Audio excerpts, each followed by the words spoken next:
नमस्कार मित्रों, जय श्री कृष्णा, राधे राधे। आज मैं आपको सुनाने जा रही हूँ बृहस्पति की व्रत कथा, यानी कि गुरुवार व्रत कथा। तो आइए जानते हैं, देवगुरु बृहस्पति को बुद्धि और शिक्षा का कारक माना गया है।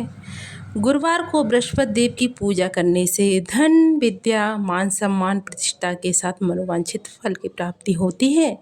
धार्मिक ग्रंथों के अनुसार गुरुवार को भगवान बृहस्पति जी की पूजा का विधान है। गुरुवार के दिन व्रत और कथा सुनने से घर परिवार में सुख और समृद्धि बनी रहती है।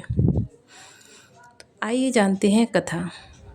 कथा के अनुसार प्राचीन काल की बात है कि किसी राज्य में एक बड़ा प्रतापी और दानी राजा राज करता था। वह हर गुरुवार को व्रत रखकर दीन दुखियों की मदद करके पुण्य प्राप्त करता था, परंतु ये बात उसकी रानी को अच्छी नहीं लगती थी और वह न तो व्रत करती थी और न ही दान पुण्य पर विश्वास रखती थी। इतना ही नहीं, वह राजा को भी ऐसा करने से मना करती थी। एक समय की बात है, राजा शिकार करने के लिए वन की ओर गए। घर पर रानी और दासी थीं। उसी समय गुरु बृहस्पति देव साधु का रूप धारण कर राजा के दरवाजे पर भिक्षा मांगने के लिए आए। साधु ने जब रानी से भिक्षा मांगी तो वह रानी जी कहने लगी, हे साधु महाराज, मैं इस दान और पुण्य से तंग आ गई हूँ। आप कोई ऐसा उपाय बताइए जिससे कि सारा धन नष्ट हो जावे और मैं आराम से रह सकूं। इतना सुनकर बृहस्पति देव ने कहा कि हे देवी, तुम बड़ी विचित्र हो। संतान और धन से कोई दुखी होता है। अगर अधिक धन है तो इसे शुभ कार्यों में लगाओ, कुंवारी कन्या को विवाह कराओ, विद्या और बगीचे का निर्माण कराओ, जिससे तुम्हारे दोनों लोग सुधरेंगे। परंतु साधु की यह बात रानी को पसंद आई और वह खुश न हुई। वो उनसे कहा कि मुझे ऐसे धन की आवश्यकता नहीं जिसे मैं दान दूं और जिसे संभालने के लिए मेरा सारा समय नष्ट हो जावे। तब साधु ने कहा कि अगर तुम्हारी ऐसी ही इच्छा है तो मैं जैसा बताता हूँ वैसा तुम करो।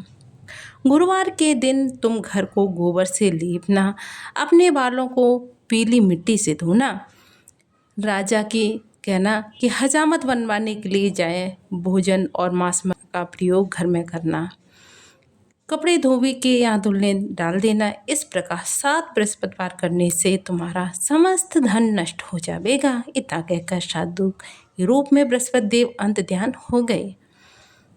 साधु के अनुसार कही बातों को पूरा करते हुए रानी को केवल 3 बृहस्पतिवार बीते थे कि उसकी समस्त धन संपत्ति नष्ट हो गई। भोजन के लिए राजा का परिवार तरसने लगा।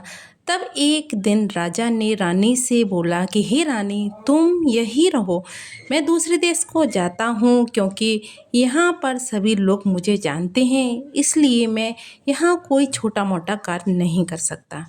ऐसा कहकर राजा दूसरा देश चला गया। वहाँ वह जंगल से लकड़ी काट कर लाता और शहर में बेचता। इस तरह वह अपना जीवन यापन करने लगा।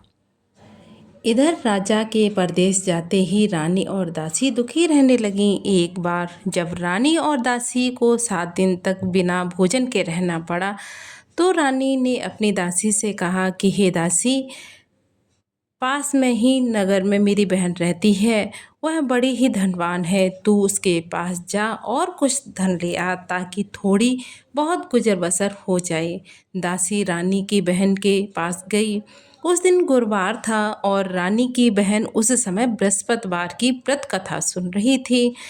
दासी ने रानी की बहन को अपनी रानी का संदेश दिया, लेकिन रानी की बड़ी बहन ने कोई उत्तर नहीं दिया। जब दासी को रानी की बहन से कोई उत्तर नहीं मिला तो वह बहुत दुखी हुई और उसे क्रोध भी आया। दासी ने वापस आकर रानी को सारी बात बता दी। ये सुनकर रानी ने अपने भाग्य को कोसा। उधर रानी की बहन ने सोचा कि मेरी बहन की दासी आई थी, परंतु मैं उससे नहीं बोली। इससे वह बहुत ही दुखी हुई।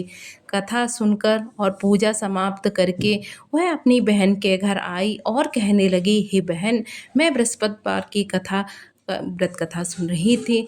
तुम्हारी दासी मेरे घर आई थी, परंतु जब तक कथा नहीं होती तब तक न तो उठते हैं और ना ही बोलते हैं। इसीलिए मैं नहीं बोली। बताओ दासी, तुम क्यों आई थी?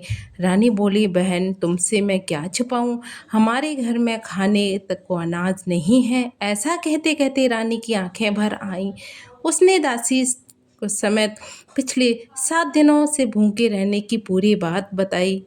रानी की बहन बोली कि देखो बहन, भगवान बृहस्पति देव सबकी मनोकामनाएं पूर्ण करते हैं। देखो शायद तुम्हारे घर में अनाज रखा हो। पहले तो रानी को विश्वास नहीं हुआ, पर बहन के आग्रह करने पर उसने अपनी दासी को अंदर भेजा तो उसे सचमुच अनाज का एक घड़ा भरा दिखाई दिया। यह देखकर रानी को बड़ी हैरानी हुई, दासी को भी बड़ी हैरानी हुई।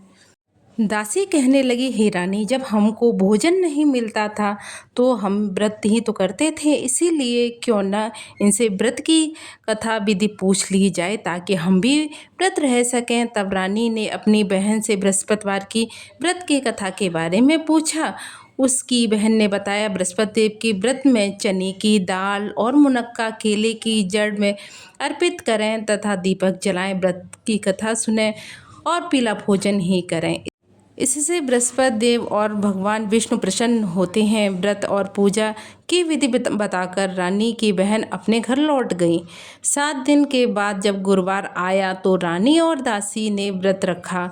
वह गुड़साल में जाकर चना और गुड़ लेकर आए, फिर उससे केले की जड़ तथा विष्णु भगवान की पूजा की। अब पीला भोजन की चिंता के लिए दोनों बहुत दुखी हुई, चूँकि उन्होंने व्रत कर रखा था, इसीलिए बृहस्पति देव उनसे प्रसन्न थे। वह एक साधारण व्यक्ति के रूप धारण कर 2 थालों में पीला भोजन दासी को दे गए। भोजन पाकर दासी प्रसन्न हुई और फिर रानी के साथ मिलकर भोजन ग्रहण किया। उसके बाद सभी गुरुवार की व्रत और पूजा करने लगे। बृहस्पति देव की कृपा से उनके पास फिर से धन संपत्ति आ गई, परंतु रानी फिर भी पहले की तरह आलस्य करने लगी। तब दासी बोली, देखो रानी, तुम पहले भी इसी प्रकार आलस्य करती थी, इसी कारण धन नष्ट हो गया था, और अब जब देव बृहस्पति जी की कृपा से धन मिला है तो तुम्हें फिर से आलस्य होने लगा। रानी को समझाते हुए दासी कहती है कि बड़ी मुसीबतों के बाद हमने यह धन पाया है, इसीलिए हमें दान पुण्य करना चाहिए, भूखों को भोजन कराना चाहिए और धन को शुभ कार्यों में खर्च करना चाहिए। इससे तुम्हारे कुल का यश बढ़ेगा, स्वर्ग की प्राप्ति होगी और पितृदेव भी प्रसन्न होंगे। दासी की बात यह मानकर रानी अपना धन शुभ कार्यों में खर्च करने लगी। इससे पूरे नगर में यश बढ़ने लगा। बोलिए बृहस्पति देव भगवान की जय। अब आई बृहस्पति देव की आरती सुनिए। ओम जय बृहस्पति देवा, ओम जय बृहस्पति देवा, छिन छिन भोग लगाऊं कंदली फल मेवा। ओम जय बृहस्पति देवा, तुम पूर्ण परमात्मा, तुम अंतर्यामी, जगत पिता जगदीश्वर, तुम केशव स्वामी। ओम जय बृहस्पति देवा, चरणामृत निज निर्मल, सब पातक हरिता, सकल मनोरथ दायक, कृपा करो भरता। ओम जय बृहस्पति देवा, तन मन धन अर्पण कर, जो जन शरण पड़े, तब प्रभु प्रगट होकर आकर द्वार खड़े।